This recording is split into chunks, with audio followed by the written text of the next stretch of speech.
C'était une de ces soirées magiques où le ciel clair et étoilé semblait vouloir se joindre à la fête. Le prestigieux palais royal, au cœur de la ville, était illuminé de façon festive pour un événement qui s'annonçait hors du commun. Avant de continuer, abonnez-vous à notre chaîne et activez la cloche pour ne manquer aucune de nos stories. Lorenzo, magnat reconnu du secteur de l'énergie, avait organisé une somptueuse soirée de gala pour célébrer la reconnaissance que venait de recevoir son entreprise, reconnue comme la plus innovante d'Europe. Pour Lorenzo, cette reconnaissance était le point culminant d'années de travail acharné et de sacrifices, et il souhaitait partager son succès avec ceux qu'il considérait comme les plus importants dans sa vie. La salle principale du palais était décorée de fleurs rares et coûteuses, tandis que l'or des détails décoratifs brillait sous la lumière des lustres en cristal. Les invités, vêtus de vêtements conçus par les plus grands créateurs, se déplaçaient avec élégance entre les tables soigneusement décorées, tandis que le son de la musique classique live se mêlait au bavardage des personnes présentes. Lorenzo, grand et charmant, vêtu d'un smoking sombre impeccable, se déplaçait avec confiance parmi les invités, échangeant salutations et remerciements. Son visage était illuminé d'un sourire de satisfaction, sachant que cette soirée était la célébration d'une vie de succès. Parmi les invités figuraient des personnalités éminentes, des célébrités et des collègues du secteur, mais aussi des visages moins connus. Lorenzo, qui préférait habituellement les soirées plus intimes, avait décidé d'inclure dans la liste des invités des personnes moins connues, mais qui avaient joué un rôle important dans son parcours de vie. Parmi eux, il y avait Anna, une femme qu'il avait rencontrée presque par hasard, mais qui, ces derniers mois, était devenue très importante pour lui. Bien qu'il l'ait personnellement invitée, Lorenzo n'était pas sûr qu'elle accepterait, mais il espérait la voir dans la foule. Au fur et à mesure que la soirée avançait, l'ambiance devenait de plus en plus animée et la salle se remplissait de rires et de conversations animées. Chaque nouvel arrivant semblait ajouter une touche d'élégance à la fête. Mais quand Anna fait enfin son entrée, son arrivée ne suscite pas le même enthousiasme. Elle portait une robe simple, loin des robes somptueuses et scintillantes que portèrent les autres femmes. Sa présence, d'abord, passa inaperçue. Mais bientôt les regards commencèrent à se poser sur elle, non pas avec admiration, mais avec une sorte de curiosité mêlée de désapprobation. Des murmures commencèrent à se répandre parmi les invités. « Qui est cette femme ? Pourquoi est-elle ici habillée comme ça ?» se demandaient certains, tandis que d'autres riaient aux éclats.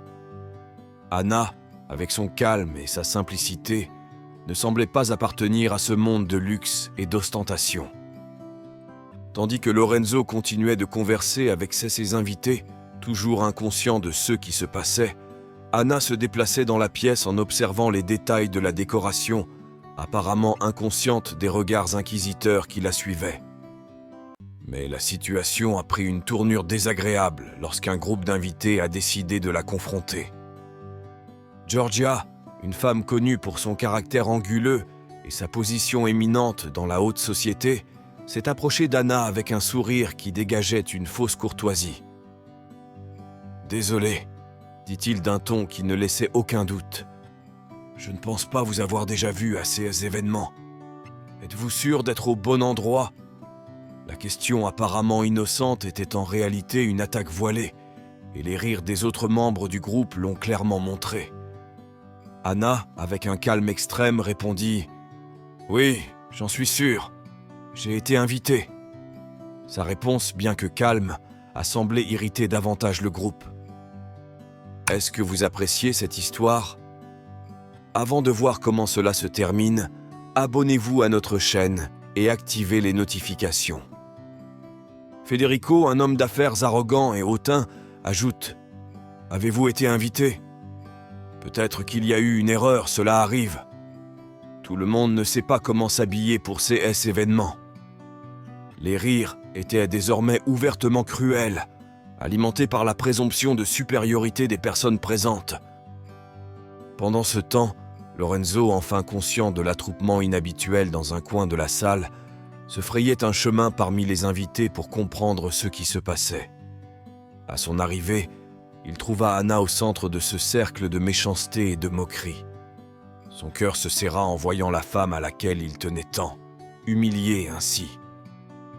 Sans perdre un instant, Lorenzo s'approcha et se plaça à côté d'elle, sa présence étant suffisante pour faire taire le groupe. Giorgia, qui jusqu'à un instant auparavant était si sûre d'elle, essaya maintenant de se justifier. « Lorenzo, nous plaisantions. Nous ne savions pas que c'était une de tes connaissances. » Lorenzo la regarda intensément et d'une voix ferme il dit « Anna n'est pas seulement une de mes connaissances. Elle est la personne la plus importante dans ma vie en ce moment, et vous l'avez traitée comme si elle était inférieure à vous, simplement parce que de son apparence. » Son ton était aigu, et ses paroles laissaient tout le monde à bout de souffle.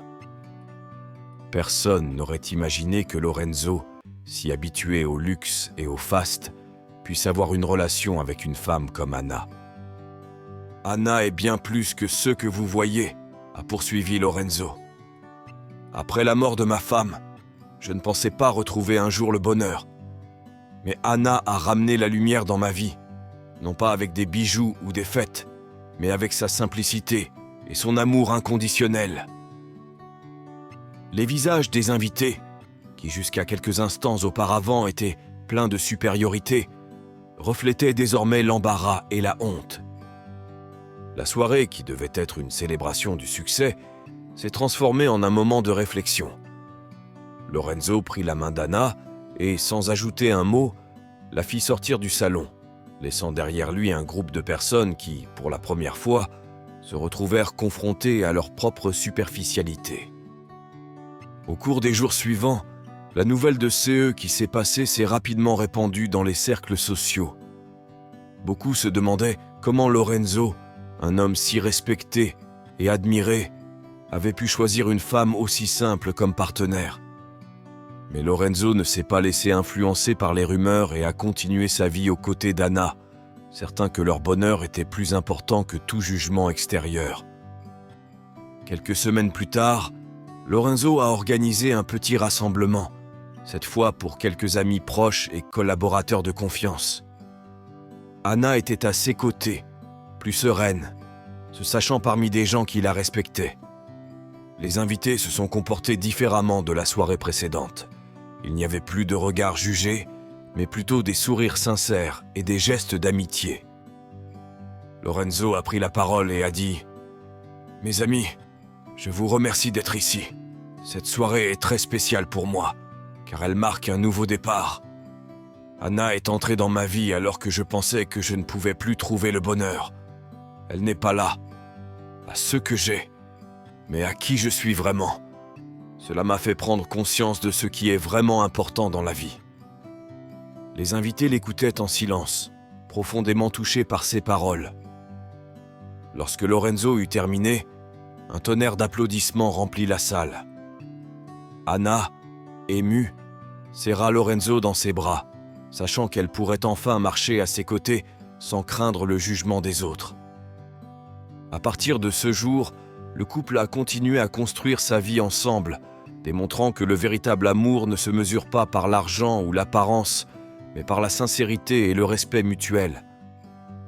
Et vous, qu'auriez-vous fait à la place d'Anna? Seriez-vous parti? Écrivez-le dans les commentaires ci-dessous. Merci d'avoir regardé la vidéo jusqu'à la fin et à la prochaine fois.